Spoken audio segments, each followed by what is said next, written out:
One mother says she used the cord from her vacuum cleaner to tie herself to her two children, hoping it would help keep them alive and, in the worst case, at least ensure their bodies would be found together. Well, Jessica Willett survived. So did her children. She says she heard sounds coming from her home's foundation just before midnight. This was on Wednesday evening. And when she opened her front door, this is what she saw. Within 10 minutes, Jessica says her home was being swept away, and she and her children, just 11 and 3 years old, were using that cord to stay together. Jessica Willett joins us now. Jessica, wow, I am so relieved to know you survived this, that your children are okay, but I know you've gone through a lot and are traumatized. Help us understand what happened. How much warning did you have? I didn't have any warning. I heard noises, and when I opened the door, the water was at my door.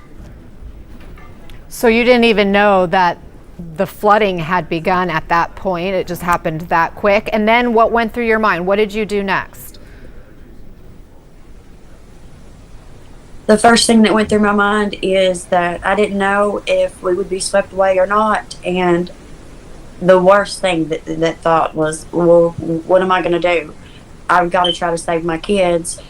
So I grabbed 2 bathrobe ties and I tied them together, and that wasn't long enough. So I cut the cord off the vacuum cleaner and tied us all 3 together.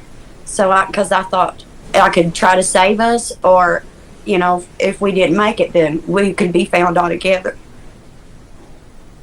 As a mother, I can't imagine having to think like that. What made you think, though, to cut the cord to your vacuum? I don't know. I didn't have nothing else, so that was the closest thing that I could get to a rope. And you just wanted to make sure you would all stay together, and you did, thankfully. Yeah. Gosh, I imagine Yeah. it's just kind of painful to relive those moments. What happened after you all were tied together? We sit in the living room for a while, and the water was coming in, and then the floor was dipping, and I thought my 3-year-old started getting scared. So I thought, well, let me try to find somewhere where the water hadn't come in yet. So we go into Nevaeh's bedroom, and we sitting there on the mattress, because I thought we was going to rip apart, because you could hear it popping and cracking, and you could feel it. So I thought, well, if we ripped apart, maybe this mattress, you know, we could hold on to this mattress and, you know, we would make it out okay. But luckily we got sandwiched between a tree stump and the hillside, and that basically just sandwiched us together and kept it from being completely ripped apart.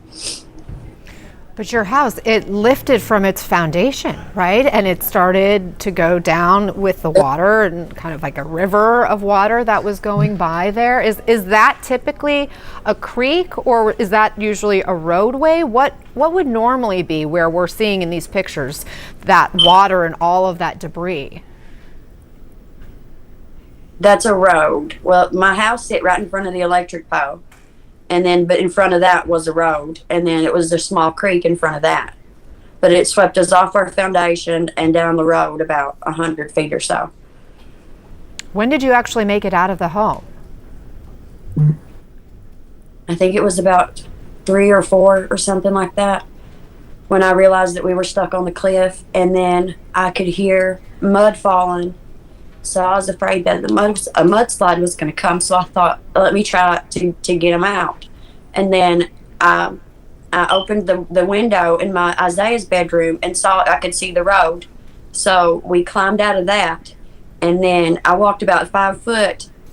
And then the roadway was covered with water. So I had to leave them there and wade through just to see how deep it was. And once I realized that we could get through, I had to go back for them. Got it? Come on, come on. Come on, I got you. Come on. Hurry, the water's coming, ma'am. Come on, come on, come on. Eddie, get over here. Did you get my dog?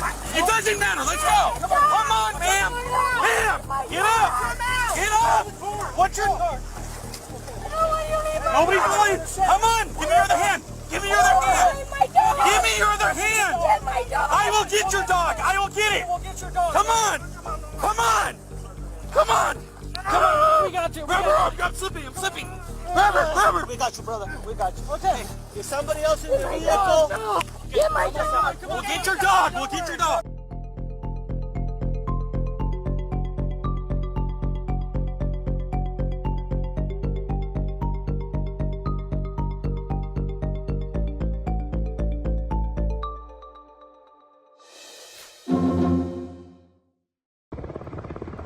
A veces la preocupación no es que el agua llegue al cuello, sino que alcance la altura del tejado de una casa. En medio de un momento de terrible impotencia y peligro extremo, se grabaron estas imágenes del rescate de una anciana de 83 años y de otras 4 personas que corrían el riesgo de ahogarse en medio de unas aparatosas inundaciones en Kentucky, Estados Unidos. Los 5 se refugiaron en el ático de una vivienda completamente anegada. Los rescatistas llegaron hasta la casa en bote y una vez ahí, ayudaron a estas personas a subir al tejado para sacarlos del lugar en helicóptero, elevándolos unos cuantos metros sobre la superficie del agua. A pesar del susto y del vértigo, la anciana salió ilesa.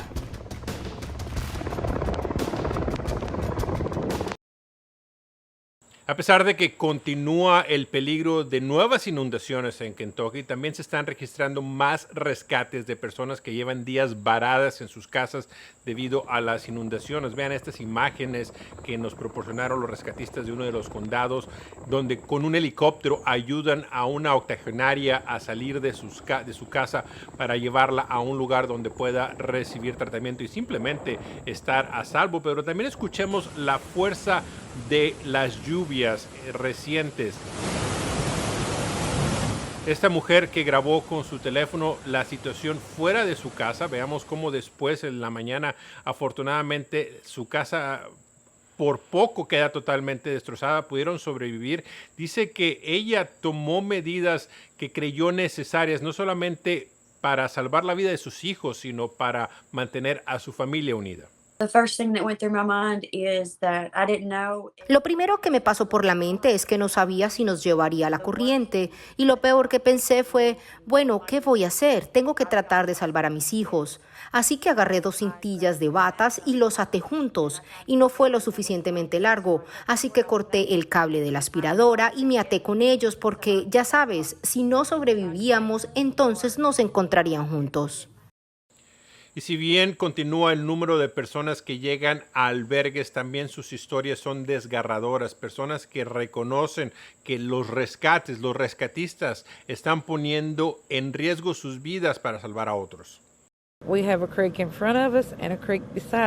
Tenemos un arroyo enfrente y un arroyo al lado, pero solo llegaba a los tobillos, algo en lo que los niños jugaban en un día normal.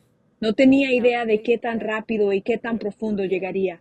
Sacó a mi hija de 11 años primero. Tenía una cuerda amarrada alrededor de él y de ella, y comenzaron a salir. Él perdió el equilibrio en el agua y ella cayó, se hundió. Pero gracias a Dios él se puso de pie y la puso a salvo. Luego nos sacó a todos, uno por uno. El gobernador del estado dice que se espera que el número de fallecidos continúe aumentando, así como las historias de aquellos que han perdido sus vidas. Rompe el corazón ver esta imagen, la foto de 4 niños pequeños que fueron arrastrados por los caudales del agua. El Servicio Meteorológico Nacional indica que hay peligro de inundaciones repentinas hasta el martes en la mañana. No es mucha la cantidad de agua comparada con lo que han recibido en días anteriores. El problema es que el suelo está saturado, los caudales están llenos y esto puede causar nuevos problemas. Gustavo Valdez, CNN, Atlanta.